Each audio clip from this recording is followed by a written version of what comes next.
Buongiorno, sono Mario Mozzetti, siamo da Alfredo La Scrofa a Roma, con me c'è il nostro mitico Sergio Peri, lo chef executive.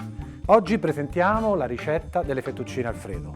Questa ricetta, che nasce in questo ristorante intorno al 1914, quindi parliamo di oltre 100 anni, ha gli stessi ingredienti di oltre 100 anni fa, quindi parliamo del burro e del parmigiano reggiano. Un burro che dovrà essere dolce, per contrastare la sapidità del parmigiano reggiano, e il parmigiano reggiano che dovrà essere di 24 mesi.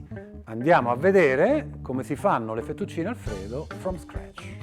Sono Sergio Peri, l'executive chef di Alfredo alla Scrofa. Oggi presentiamo le mitiche fettuccine Alfredo. Gli ingredienti sono, per 6 persone, 250 g di farina 00 italiana, 250 g di farina di semola, uova intere.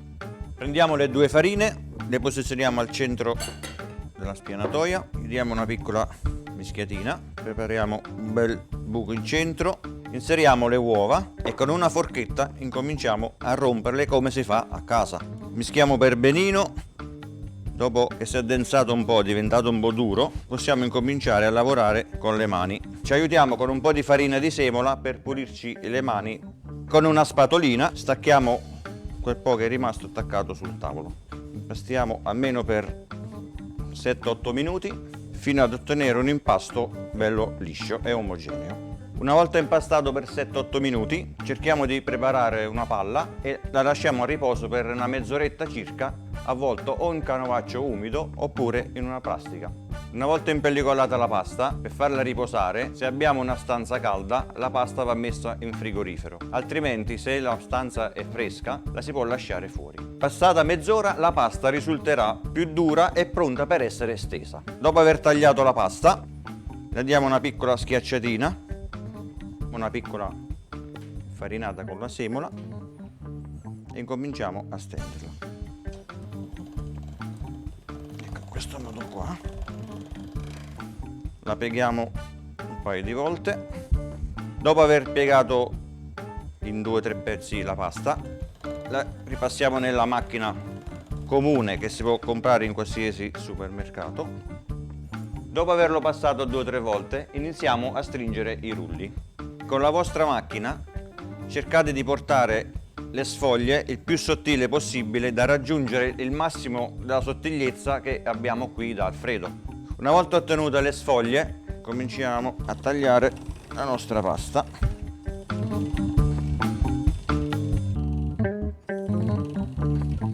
Ecco qua. Li stendiamo, oppure possiamo fare dei nidi, in questo modo qua. Queste sono le nostre fettuccine Alfredo. Dato che c'è una cottura molto breve di circa 30 secondi, dobbiamo avere pronti già i nostri ingredienti: il burro già tagliato e il parmigiano reggiano grattato e setacciato. Con un setaccio a maglia fine passate il parmigiano, vi aiutate con la mano, cercate di recuperare il più possibile il parmigiano reggiano senza sprecare nulla. Il risultato è questo. Dopodiché ci spostiamo in cucina e andiamo a preparare le nostre fettuccine. Abbiamo pesato circa 220 g di pasta per 2 persone.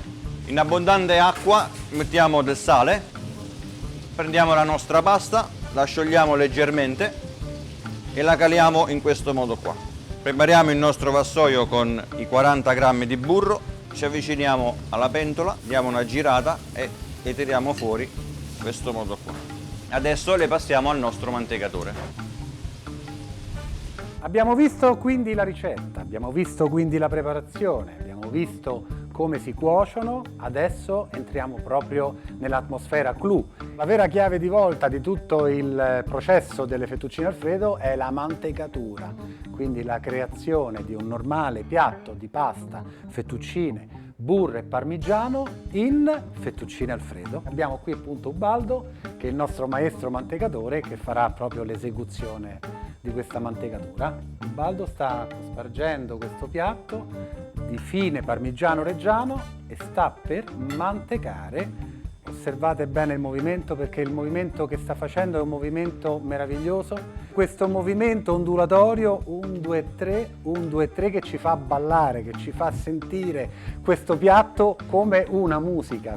Sta amalgamando il burro che è stato precedentemente posto sul piatto caldo, un burro leggermente morbido, e sta mantecando il parmigiano reggiano con il burro, con l'acqua, e questo è un movimento fondamentale perché fa sì che non si spezzino.